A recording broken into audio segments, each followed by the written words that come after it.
I mean, Michael Jackson. Sad story.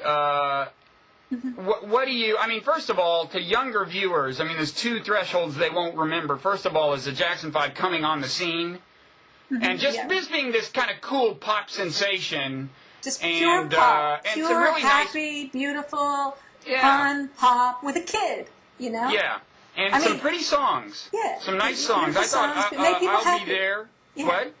Yeah, I'll Be There is a pretty song. I Want You Back and ABC and 1, 2, 3 and all that's I Want You Back. Now, it was in the bubblegum tradition. So I mean, I went to college in 1969.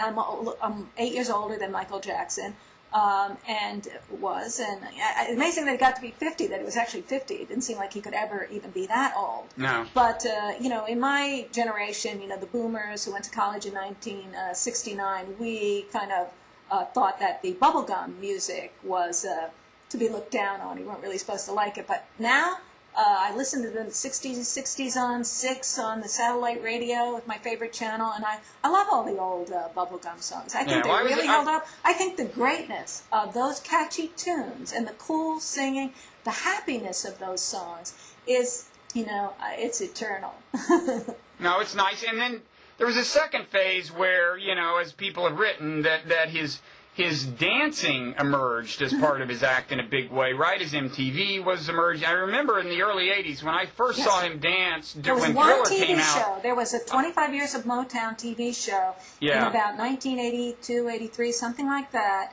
And I remember Diana Ross was the final act, and there was all of this anticipation of her, and she was going to come out, and she came out in this very diva-esque way in the end, but it was after Michael Jackson. I think Michael Jackson was maybe second to the last, and people were used to him as the boy, and they hadn't been paying that much attention to him. And then he came out and he danced. And he did that dance, he did the moonwalk, and suddenly everybody was talking about Michael Jackson. It was just, wow. The new element of the dancing was just phenomenal. It was so exciting. It's one of the most exciting things, artistically, that we've ever seen on TV in America, at least, I think. It was really exciting. Now, I don't think, Michael Jackson's being compared to Elvis and the Beatles. I actually don't think he had that kind of cultural significance. I mean, it seems to me the Beatles, were caught up in and representative of the politics of the 60s and psychedelic drugs and Eastern religion and so on. And then Elvis Presley, although I don't remember this, I gather he was kind of the symbol of a new permissiveness.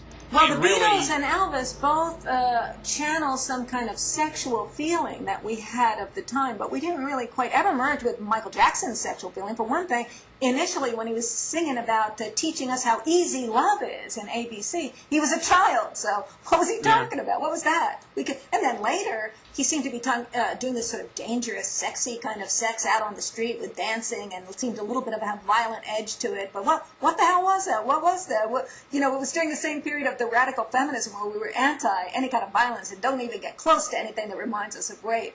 But he was out there doing that, so that was kind of odd. And then the whole child thing came out, and so he never merged with where I think culturally we were sexually.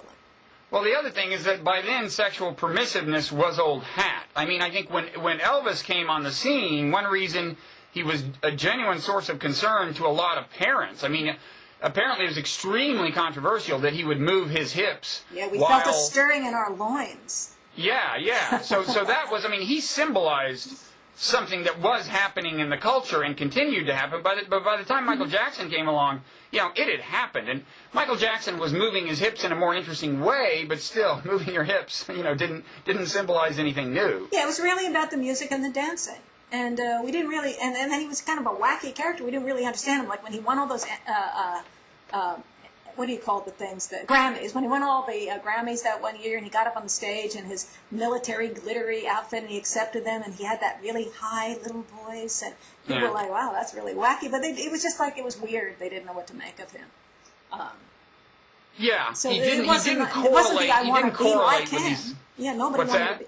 No one wanted to be like him. Maybe some people wanted to. They wanted to dance like him. I just don't think he correlated with larger social kind of phenomena of tremendous significance, really. I mean, as a kid, he wasn't one of the pioneering black entertainers. You know, Motown was already well established. And he was produced by other people. He wasn't the complete talent behind all of the music. No, although on the talent scale, once he threw the dancing in, I became a believer. I mean, that was serious. That was a serious conglomeration of talent. I mean, it's like saying, well, Frank Sinatra was a great talent, but he wasn't writing his own songs. I don't even think Frank Sinatra was a great talent. If you want to have that argument, you're talking to the right guy. That guy, there's nothing that special about Sinatra his voice. Oh, come on! Oh man. People say when you ask them like what's so impressive about his voice, they say it's in the phrasing or something. Plus he was a jerk. He's almost his singing, which I think some rock singers use. And like I think Lou Reed stole Frank Sinatra's style of singing. That it's sort of talking. It's sort of talking, right. But with musicality in it. Right.